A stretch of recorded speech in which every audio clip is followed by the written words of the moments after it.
स्वागत है आपका अभी क्लासेस डाउट्स में। और आपका प्रश्न है कि ये जो एथेन है, एथेन ठीक है, इसकी इलेक्ट्रॉन बिंदु संरचना जो है हमें बनाना है। एथेन का इलेक्ट्रॉन बिंदु संरचना बनाना है।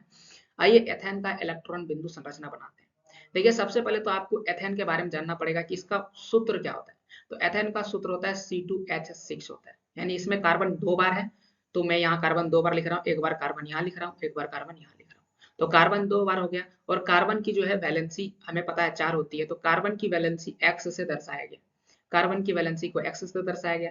यहाँ पर भी देख सकते हैं कार्बन है, इसकी वैलेंसी को एक्स से दर्शाया गया। अब कार्बन हाइड्रोजन के साथ साझेदारी कर रहा है, तो हाइड्रोजन की वैलेंसी को डॉट से दर्शाया गया है। और कुछ इस प्रकार से एक फिगर बना दिया गया है। आप इस फिगर को देख करके बना लीजिएगा। यही है एथेन का इलेक्ट्रॉन बिंदु संरचना।